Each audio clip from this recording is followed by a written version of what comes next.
Comecemos mais uma leitura do Silmarillion. Capítulo de hoje, Quenta Silmarillion, parte 9, da fuga dos Noldor. Passando algum tempo, uma grande multidão reuniu-se junto ao círculo da lei, e os Valar estavam na penumbra, pois era noite, mas as estrelas de Varda agora cintilavam lá no alto, e o ar estava límpido, pois os ventos de Manwë haviam dispersado os vapores da morte e feito recuar as sombras do mar. E então Yavanna se levantou e ficou em pé em Ezelorhar, a colina verde, que agora estava nua e negra, e ela pôs as mãos nas árvores, mas elas estavam mortas e escuras. E cada galho que Yavanna tocava quebrava e caía sem vida a seus pés. Muitas vozes então se ergueram em lamento, e pareceu àqueles que choravam que haviam esgotado a última gota do cálice de infortúnio que Melkor havia preparado para eles. Mas estavam enganados. Yavanna falou aos Valar, dizendo: "A luz das árvores se extinguiu, e sobrevive agora somente nas Silmarils de Fëanor. Como ele foi previdente, mesmo para os mais poderosos súditos de Ilúvatar, existem obras que podem realizar uma e apenas uma vez. Dê resistência à luz das árvores, e dentro de Ea nunca mais poderei repetir esse feito. Porém, se eu tivesse um pouco que fosse dessa luz, poderia devolver a vida às árvores, antes que suas raízes apodrecessem. Assim, nossa dor seria curada, e a maldade de Melkor frustrada." "Ouviste, Fëanor, filho de Finwë, as palavras de Yavanna?" disse então Mamo. "Desejas conceder o que ela quis pedir?" Houve um longo silêncio, mas Fëanor não deu resposta. "Fala, ó Noldor, sim ou não!" exclamou Tulkas, então. "Mas quem negaria algo a Yavanna? E a luz das Silmarils por acaso não provém do trabalho dela desde o início?" "Não seja apressado, Tulkas", retrucou o Criador. "Pedimos algo maior do que imaginas. Que ele possa refletir um pouco." Pronunciou-se, porém, Fëanor com um lamento amargurado. "Para os inferiores como para os superiores, existe um feito que ele não poderá realizar mais do que uma vez. E a esse feito seu coração se apegará. Talvez eu libere minhas pedras preciosas, mas nunca mais farei outras semelhantes. E, se precisar destruí-las, destruirei meu coração e morrerei. Serei o primeiro a morrer de todos os Eldar em Aman." "Não o primeiro", disse Mandos. Mas ninguém entendeu suas palavras. E mais uma vez fez-se silêncio enquanto Fëanor meditava no escuro. Parecia-lhe estar encurralado numa roda de inimigos, e voltaram à sua mente as palavras de Melkor, dizendo que as Silmarils não estariam em segurança se os Valar quisessem possuí-las. "E não é um Valar como eles", dizia seu pensamento. "E não compreende seus corações. Sim, um ladrão revelará ladrões." "Isso eu não farei de livre e espontânea vontade", gritou então bem alto. "Porém, se os Valar me forçarem, saberei então com certeza que Melkor é da sua estirpe." "Já te pronunciaste", disse então Mandos. E Niena se levantou e subiu ao topo de Ezelorhar. Ela afastou do rosto seu capuz cinzento e com suas lágrimas lavou toda a profanação de Ungoliant e cantou um lamento pela tristeza do mundo e pela destruição de Arda. Contudo, enquanto Niena entoava seu canto triste, chegaram mensageiros de Fomenos, e eles eram Noldor e traziam notícias funestas. Contaram como uma escuridão cega chegara ao norte, e no meio dela viera algum poder para o qual não havia nome, e a escuridão emanava desse poder. Melkor, porém, também estava lá, e fora à casa de Fëanor. Ali, ele assassinara Finwë, rei dos Noldor, diante das portas, e derramara o primeiro sangue no reino abençoado.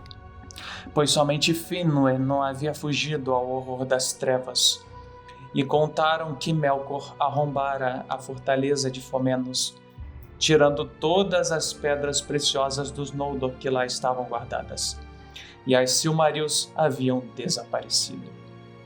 Levantou-se então Fëanor, e erguendo a mão diante de Manwë, amaldiçoou Melkor, chamando-o de Morgoth, o sinistro inimigo do mundo. E somente por esse nome passou ele a ser conhecido entre os Eldar para sempre. Fëanor também maldisse a convocação de Manwë e a hora em que ele viera a Taniquetil, acreditando, em meio ao furor de sua ira e de sua dor, que, se tivesse estado em Fômenos, sua força poderia ter sido mais proveitosa do que ser simplesmente assassinado, como era o propósito de Melkor.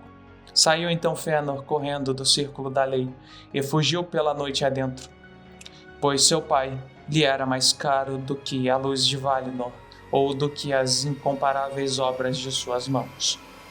E quem, entre os filhos de elfos ou de homens, deu mais valor aos pais? Muitos ali choraram pela aflição de Fëanor, mas sua perda não era exclusivamente sua, e Yavanna chorava junto à colina, temendo que a escuridão devorasse os últimos raios de luz de Valinor para sempre. Pois embora os Valar ainda não compreendessem plenamente o que havia acontecido, percebiam que Melkor havia recorrido a algum auxílio de fora dos limites de Arda. As Silmarils haviam desaparecido, e parecia não fazer diferença se Fëanor tivesse dito sim ou não a Yavanna. Contudo, tivesse ele dito sim de início, antes que chegassem as notícias de Fômenos, talvez seus atos posteriores tivessem sido diferentes do que foram. Agora, porém, o cruel destino dos Noldor se aproximava. Enquanto isso, Morgoth, em sua fuga à perseguição dos Valar, chegava aos ermos de Araman. Essa terra ficava ao norte entre as montanhas das Pelóri e o Grande Mar, como Avatar ficava ao sul. Araman era, entretanto, uma terra mais larga, e entre as praias e as montanhas havia planícies áridas, cada vez mais frias com a aproximação do gelo. Morgoth e Ungoliant passaram às pressas por essa região, atravessando assim as grandes brumas de Oyomure até Helcarax, onde o estreito entre Araman e a Terra-média era cheio de gelo em constante atrito, e ele fez a travessia, voltando, por fim, para o norte terras de fora juntos. Eles prosseguiram, pois Morgoth não conseguiu escapar a Ungoliant, e a nuvem dela ainda o envolvia, enquanto todos os olhos dela o vigiavam. E chegaram àquelas terras que ficavam ao norte do estuário de Drangst. Agora Morgoth se aproximava das ruínas de Angband, onde no passado ficara sua grande fortaleza ocidental. E Ungoliant percebeu sua esperança e soube que ali ele procuraria fugir. Fez então com que ele parasse e exigiu que cumprisse sua promessa. "Monstro cruel", disse ela, "fiz o que pediste, mas ainda estou com fome." "O que mais queres devorar?", respondeu Morgoth. "Desejas o mundo inteiro para encher a barriga? Não jurei te dar isso, eu sou o senhor do mundo." "Não desejo tudo isso, mas tu tens o imenso tesouro de Fômenos. É o que quero, sim, e com as 2 mãos tu o entregarás." Foi assim que, forçado, Morgoth lhe entregou as pedras preciosas que trazia consigo, uma a uma e com relutância. E, quando ela as devorou, a beleza delas desapareceu do mundo. Cada vez maior e mais sinistra tornava-se Ungoliant, mas sua voracidade não estava saciada. "Com apenas uma das mãos tu dás", disse ela. "Somente com a esquerda. Abre tua mão direita." Na mão direita, Morgoth segurava firme as Silmarils, e, embora estivessem guardadas num porta-joias de cristal, já começavam a queimá-la, e era com grande dor que ele mantinha a mão cerrada, mas se recusava a abri-la. Não, já recebeste teu quinhão, pois com meu poder que te transmiti, tua parte foi feita. Não preciso mais de ti. Estas pedras tu não terás, nem as verás. Eu as tomo para mim para sempre. Ungoliant, entretanto, se havia tornado enorme, enquanto ele ficara menor, pelo poder que dele havia saído, e ela se rebelou contra ele, cercando-o com sua nuvem e o enredou numa teia de tiras grudentas para sufocá-lo. Morgoth deu então um grito terrível que ecoou pelas montanhas. Por esse motivo, aquela região foi chamada de Lamoth, pois os ecos de sua voz permaneceram ali para sempre, de tal modo que quem desse um grito naquele lugar os despertava, e todos os recantos isolados entre os montes e o mar ficavam cheios de um clamor de vozes em agonia. Naquela hora, o grito de Morgoth foi o maior e mais horrendo jamais ouvido no norte do mundo. Abalou as montanhas, a terra tremeu e rochas se fenderam. Nas profundezas de lugares esquecidos, aquele grito foi ouvido, muito abaixo dos salões destruídos de Angband, em subterrâneos aos quais os Valar, na pressa de seu ataque, não haviam descido. Balrogs ainda estavam escondidos, sempre à espera do retorno de seu senhor. E agora, velozes, eles se ergueram e, passando por Hithlum, chegaram a Lamoth como uma tempestade de chamas. Com seus açoites de fogo, eles rasgaram as teias de Ungoliant, e ela se acovardou e procurou fugir, soltando vapores negros para se encobrir. E, tendo escapado do norte, ela pousou em Beleriand e foi morar nos sopés das Ered Gorgoroth, naquele vale sinistro que mais tarde foi chamado de Nandungorfeb, o Vale da Morte Horrenda, em decorrência dos horrores que ela espalhou por lá, pois outras criaturas nefastas em forma de aranha ali habitavam, desde os tempos das escavações de Angband, e ela copulava com essas criaturas e as devorava. E, mesmo depois que a própria Ungoliant partiu, não se sabe para onde, nas plagas esquecidas do sul, sua prole permaneceu ali, tecendo suas teias hediondas. Do destino de Ungoliant não há história que fale. Contudo, há quem tenha dito que teve seu fim há muito tempo, quando em sua fome extrema ela própria acabou devorando a si mesma. E assim, não se realizou o temor de Yavanna de que as Silmarils fossem engolidas e caíssem no vazio. Mas elas continuaram nas mãos de Morgoth, e ele, estando livre, reuniu novamente todos os servos que conseguiu encontrar e chegou às ruínas de Angband. Ali, voltou a escavar seus enormes salões subterrâneos e calabouços, e acima de seus portões ergueu os picos tríplices das Tangorodrim, e uma densa nuvem de fumaça escura os envolveu eternamente. Ali multiplicaram-se suas hostes de feras e demônios, e a raça dos orcs, criada há tanto tempo antes, cresceu e proliferou nas entranhas da terra. Caía agora sobre Beleriand uma sombra escura, como será relatado a seguir. Em Angband, porém, Morgoth forjou para si uma coroa de ferro e se intitulou o Rei do Mundo, como símbolo de majestade. Engastou as Silmarils em sua coroa. Suas mãos ficaram carbonizadas ao tocar naquelas pedras abençoadas, e negras elas continuaram para sempre. Ele também nunca mais se livrou da dor da queimadura e da raiva causada pela dor. Essa coroa ele jamais tirou da cabeça, embora seu peso acabasse se transformando num cansaço mortal. Uma única vez chegou ele a sair, mas em segredo, de seus domínios no norte. Na realidade, raramente deixava as profundezas de sua fortaleza, comandando seus exércitos a partir de seu trono no norte. E, enquanto durou seu império, em uma única vez, também voltou a brandir uma arma. Pois agora, mais do que nos tempos de outono, antes que seu orgulho sofresse humilhação, o ódio o devorava, e ele consagrava seu espírito a dominar seus servos e a inspirar-lhes o desejo do mal.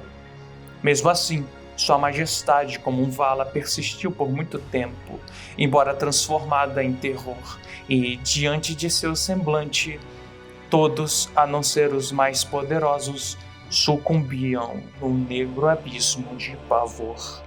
Ora, quando se soube que Morgoth havia escapado de Valinor e que a perseguição a ele fora infrutífera, os Valar permaneceram por muito tempo sentados no círculo da lei. E os Maiar e os Vanyar ficaram a seu lado e choraram. Já os Noldor, em sua maior parte, voltaram a Tirion e pranteavam o escurecimento de sua bela cidade. Através da escura ravina da Calacíria, chegavam as brumas dos mares sombrios, que encobriam suas torres, e a lamparina da Mindon ardia pálida na penumbra. Então Fëanor apareceu de repente na cidade e convocou todos a irem ao palácio do rei no cume de Tuna. Mas a sentença de exílio que lhe havia sido imposta ainda não fora revogada, e ele estava se rebelando contra os Valar.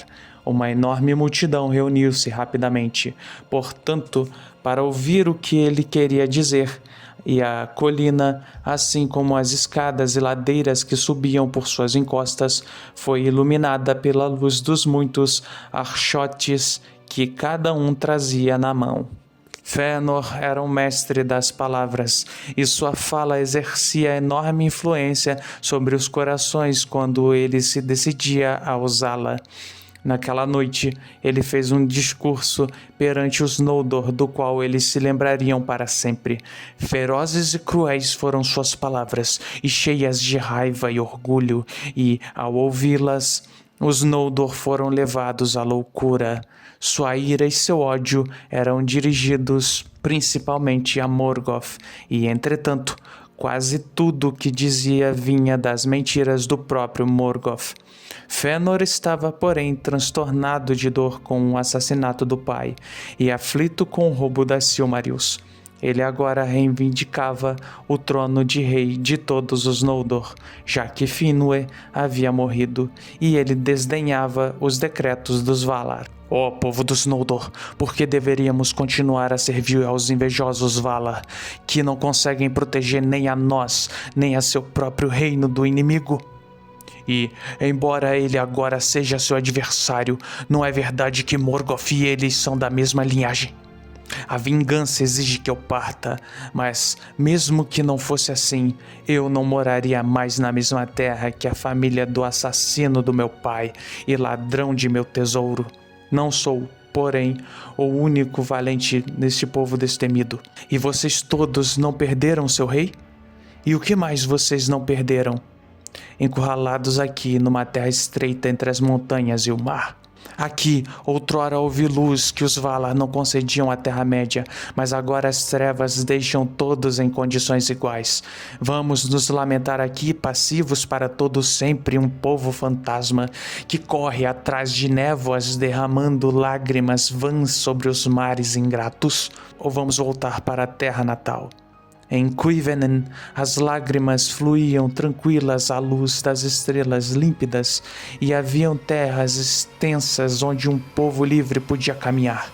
Lá, elas ainda estão aguardando por nós, que em nossa loucura as abandonamos. Vamos embora, que os covardes fiquem com esta cidade. Longo foi seu discurso, e ele sempre insistia para que os Noldor o acompanhassem e, com sua própria força, conquistassem a liberdade e territórios imensos nas terras do leste, antes que fosse tarde demais. Pois ele repetia as mentiras de Melkor, de que os Valar os haviam iludido e queriam mantê-los cativos para que os homens dominassem a Terra-média. Muitos dos Eldar ouviram falar ali pela primeira vez dos sucessores. Belo será o final, exclamou Fëanor. Embora a estrada seja longa e difícil, digam adeus à servidão, mas digam também adeus ao conforto. Digam adeus aos fracos. Digam adeus a seus tesouros. Faremos tesouros ainda maiores. Não carreguem peso na viagem, mas tragam suas espadas, pois iremos muito mais longe do que Orome e resistiremos mais do que Tulkas. Nunca desistiremos da perseguição no encalço de Morgoth até os confins da terra. Guerra terá ele e um ódio eterno, porém, quando tivermos vencido e reconquistado as Silmarils, nós, e somente nós, seremos os donos da luz impoluta, senhores da felicidade e da beleza de Arda. Nenhuma outra raça nos derrubará. Nesse momento, Fëanor fez um juramento terrível. Seus 7 filhos colocaram-se imediatamente a seu lado e fizeram juntos o mesmo voto. E vermelhas como sangue brilharam suas espadas desembainhadas à luz dos archotes. Fizeram um voto que ninguém deveria quebrar, e que ninguém deveria fazer, nem mesmo em nome de Ilúvatar, conclamando as trevas eternas e a caírem sobre eles se não o cumprissem. E, como testemunhas, nomearam Manwë, Varda e a montanha abençoada de Taniquetil, jurando perseguir até o fim do mundo com vingança e ódio qualquer vala, demônio, elfo ou homem ainda não nascido, ou qualquer criatura grande ou pequena, boa ou má, que o tempo fizesse surgir até o final dos tempos. Quem quer que segurasse, tomasse ou guardasse uma Silmaril, impedindo que eles delas se apoderassem. Assim falaram Maedhros, Maglor e Celegorn, Curufin e Caranthir, Amrod e Amras, príncipes dos Noldor. E muitos fraquejaram ao ouvir aquelas palavras tremendas, pois um juramento desses, para o bem ou para o mal, não pode ser quebrado, e perseguirá quem cumprir e quem o descumprir até o fim do mundo. Fingolfin e Turgon, seu filho, falaram então contra Fëanor, e palavras terríveis surgiram, de tal modo que, mais uma vez, a ira quase chegou ao fio das espadas. Finarfin, porém, falou com ponderação como era seu costume, e procurou acalmar os Noldor, convencendo-os a parar e refletir antes de agir de modo irreparável. E Orodreth foi o único entre seus filhos a se manifestar da mesma forma. Finrod estava com Turgon, seu amigo, mas Galadriel, a única mulher dos Noldor a se apresentar naquele dia, alta e valente entre os príncipes em conflito, estava ansiosa por partir. Não fez nenhum juramento, mas as palavras de Fëanor acerca da Terra-média haviam reverberado em seu coração, pois ela ansiava por ver os vastos territórios desprotegidos e estabelecer ali um reino a seu gosto. Disposição semelhante à de Galadriel tinha Fingon, filho de Fingolfin, que também ficara comovido com as palavras de Fëanor, embora não gostasse muito dele. E ao lado de Fingon, como sempre faziam, estavam Angrod e Aegnor, filhos de Finarfin. Esses, porém, permaneceram calados e não falaram contra seus pais. Afinal, após um longo debate, a vontade de Fëanor prevaleceu, e a maior parte dos Noldor ali reunidos ele inflamou com o desejo de coisas novas e países desconhecidos. Por isso, quando Finarfin mais uma vez defendeu a cautela e mais tempo para pensar, ergueu-se da multidão um forte brado. Não! Vamos embora! E imediatamente, Fëanor e seus filhos começaram os preparativos para a marcha. Pouco poderiam prever aqueles que ousavam enveredar por um caminho tão sombrio. Mesmo assim, tudo foi feito às pressas, pois Fëanor os instigava, temendo que, quando os corações arrefecessem, suas palavras perdessem o brilho e outras opiniões pudessem prevalecer. E, apesar de toda sua arrogância, ele não se esquecia do poder dos Valar. De Valmar, porém, não chegava mensagem alguma, e Manwë estava em silêncio.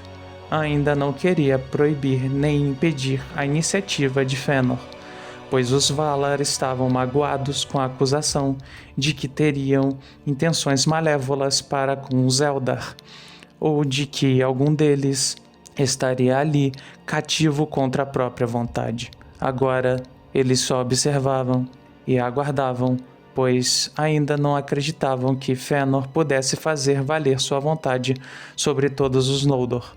E, de fato, quando Fëanor começou a comandar os Noldor para a partida, imediatamente iniciou-se a discordância, pois, embora ele tivesse convencido todos os reunidos em assembleia a partir, de modo algum, tinham todos eles a intenção de aceitá-la como rei.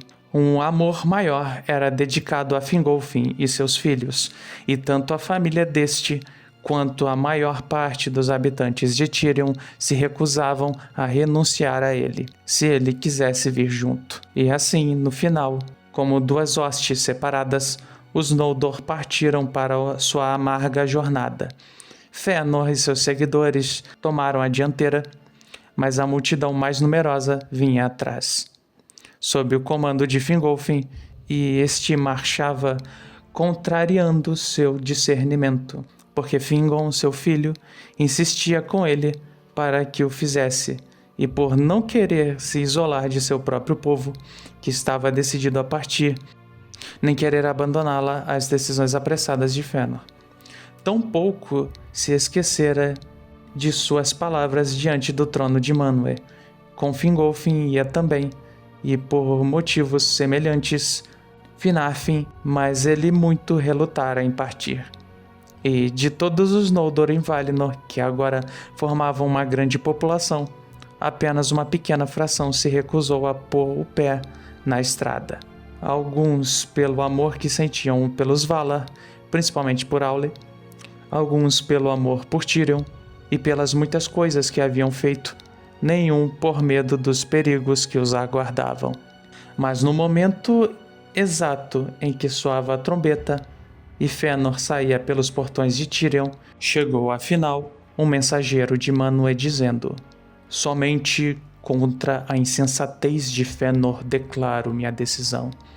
Não sigam adiante, pois a hora é funesta, e seu caminho leva a tristezas das quais vocês ainda não têm ideia. Nenhum auxílio lhes prestarão os Valar nessa demanda, mas também não lhes criarão obstáculos, pois isso saibam vocês. Como chegaram aqui livremente, livremente partirão. Mas tu, Fëanor, filho de Finwë, por teu próprio juramento estás exilado.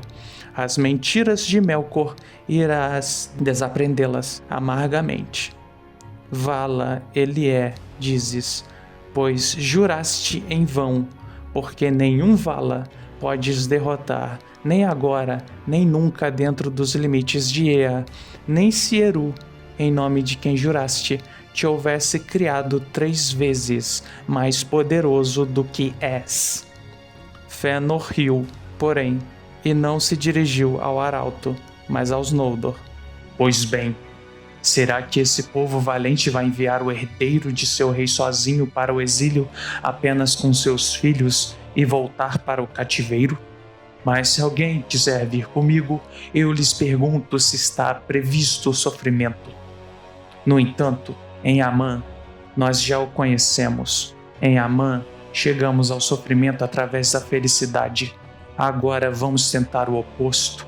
Através do sofrimento, chegar à alegria, ou à liberdade pelo menos. Voltando-se então para o arauto, gritou: diga o seguinte a Manwë Sulimo, rei supremo de Arda.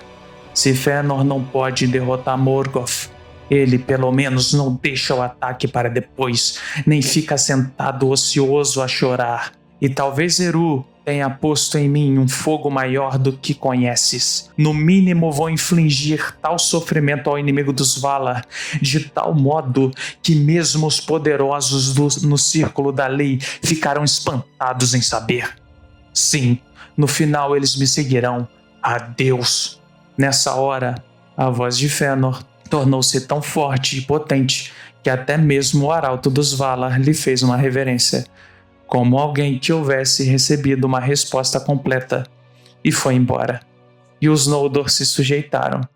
Continuaram, portanto, sua marcha, e a casa de Fëanor ia apressada, à frente, ao longo das costas de Elendil. Nenhuma vez eles voltaram os olhos para Tírion na verde colina de Túna. Com menos pressa e entusiasmo, vinha a hoste de Fingolfin atrás deles. Desses, Fingon ia à frente.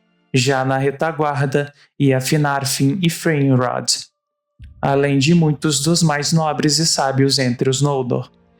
E muitas vezes eles olhavam para trás para ver sua bela cidade, até a lamparina da Mindon Eudalieva desaparecer na noite.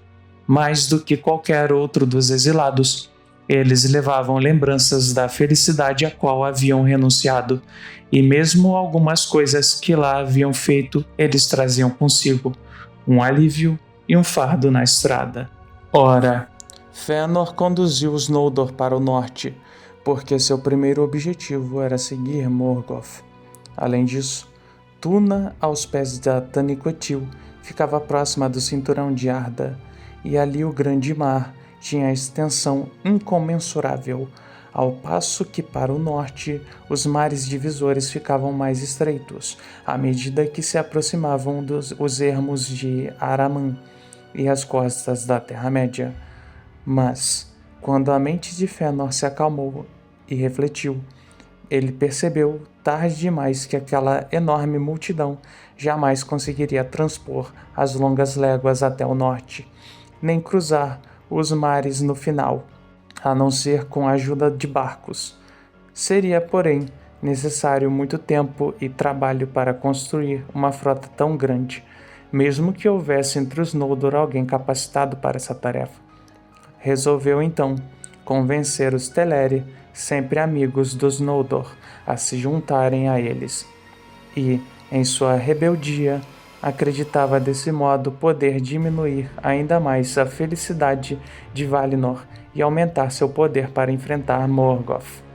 Apressou-se então a chegar a Alqualondë e falou com os Teleri como havia falado antes em Tirion. Os Teleri, entretanto, não se comoveram com nada do que ele disse. Estavam realmente tristes com a partida de parentes e amigos de longa data. Mas, em vez de auxiliá-los, preferiram dissuadi-los, e nenhuma embarcação emprestariam ou ajudariam a construir contra a vontade dos Valar.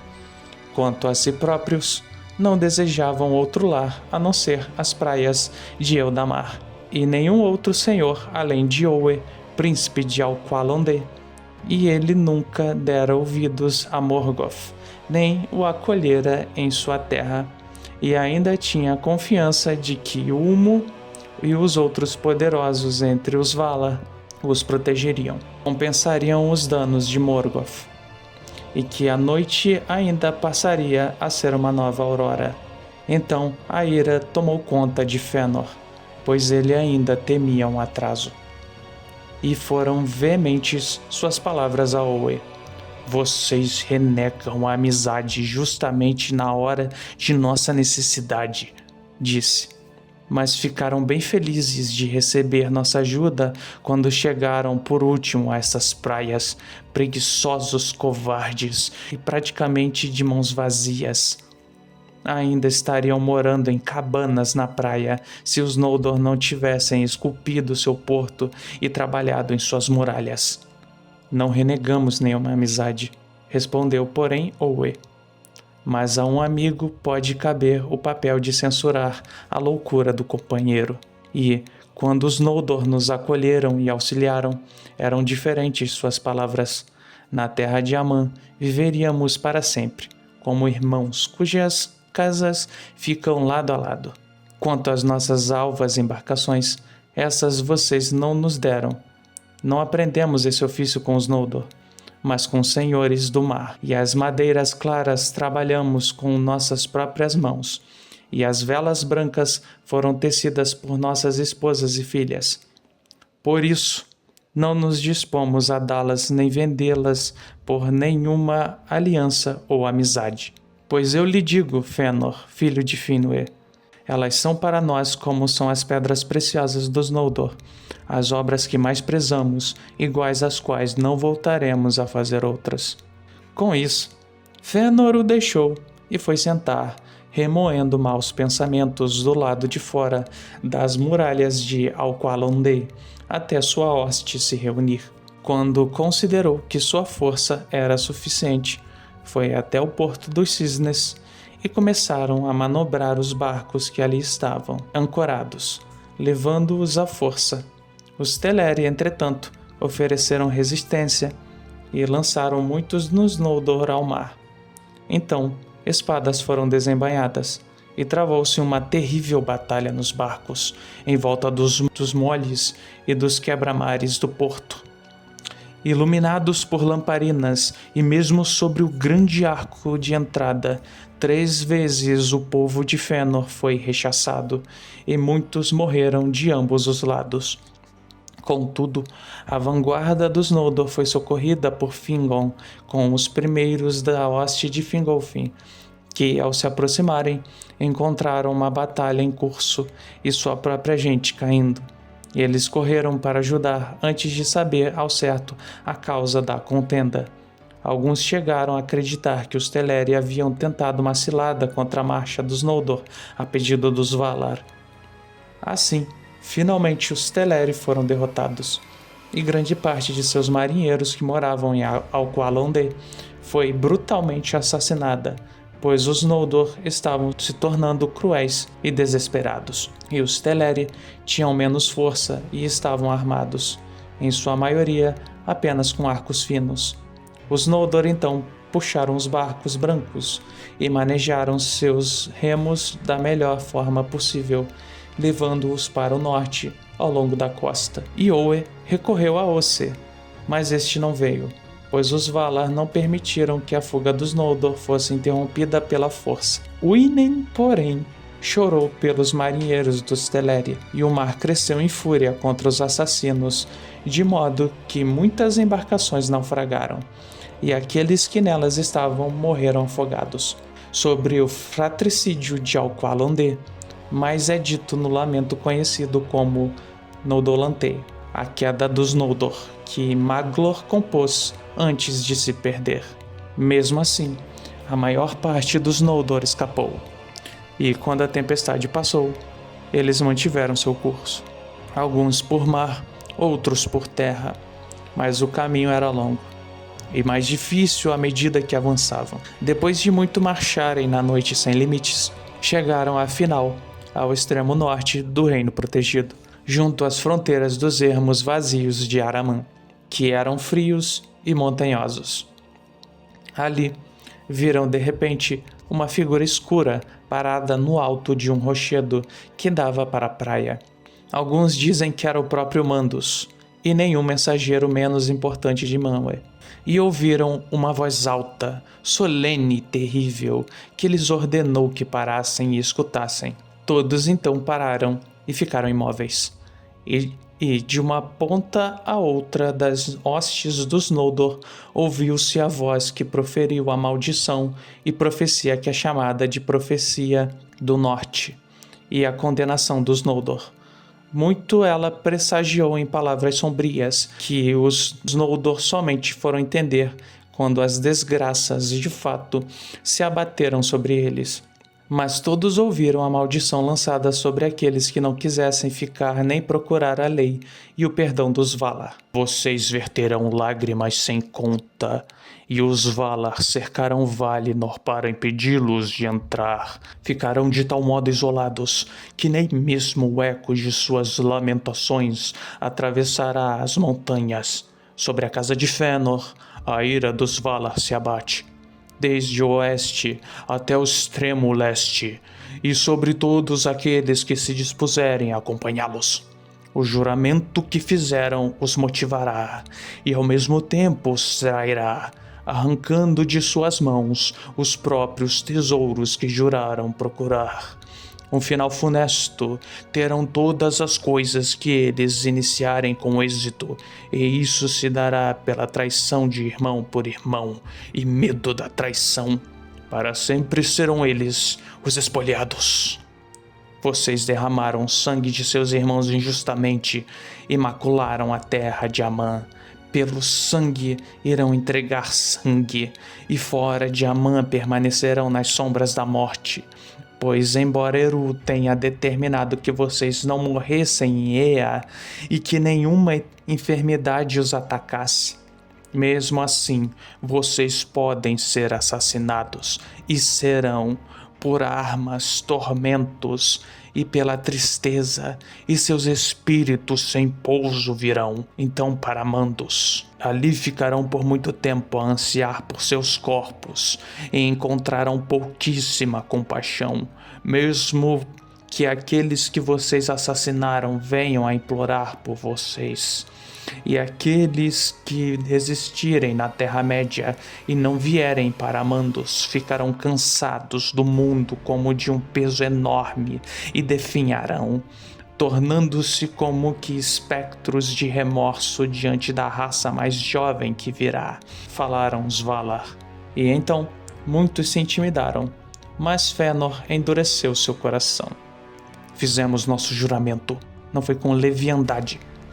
A esse juramento seremos fiéis. Somos ameaçados com muitos males, e a traição não é o menor deles. Mas uma coisa não é dita, que sofreremos de medo, de covardia ou do temor à covardia. Portanto, digo que devemos seguir, e acrescento um prognóstico. Nossos feitos futuros serão tema de canções até os últimos dias de Arda. Nessa hora, porém, Finarfin abandonou a marcha e voltou, por estar cheio de dor e de amargura contra a casa de Fëanor, em virtude de seu parentesco com Olwë de Alqualondë. E muitos dos seus foram com ele, refazendo seus passos, pesarosos, até contemplar mais uma vez o facho longínquo de Mindon sobre a Tuna, ainda fugindo na noite, e afinal chegar a Valinor. Ali receberam perdão dos Valar, e Finarfin foi indicado para governar os Noldor que estavam no Reino Abençoado. Seus filhos, entretanto, não estavam com ele, pois não quiseram abandonar os filhos de Fingolfin, e toda a gente de Fingolfin ainda prosseguiu, sentindo a obrigação do parentesco e a vontade de Fëanor, e tendo de encarar a condenação dos Valar, já que nem todos eram inocentes no fratricídio de Alqualondë. Além disso, Fingon e Turgon eram audazes e belicosos, e relutavam em abandonar qualquer tarefa a qual se houvessem dedicado antes do triste final, se ele tivesse de ser triste. Portanto, a hoste principal continuou viagem, e rapidamente o mal que havia sido previsto começou a atuar. Os Noldor acabaram chegando ao norte de Arda e viram as primeiras pontas do gelo que flutuava no mar. Souberam então que estavam se aproximando de Helcarax, pois entre a terra de Amã, que ao norte fazia uma curva para o leste, e o litoral oeste de Endor, que é a Terra-média, que se projetava para o ocidente, havia um pequeno estreito, através do qual confluíam as águas do mar circundante e as ondas de Belegaer. Havia vastos nevoeiros e brumas de um frio mortal, e as correntes marítimas vinham carregadas de blocos de gelo que colidiam uns com os outros e do atrito do gelo das profundezas. Assim era Helcarax, e ali ninguém até então ousara pisar, a não ser os Valar e Ungoliant. Portanto, Fëanor parou e os Noldor debateram que caminho deveria seguir a partir dali.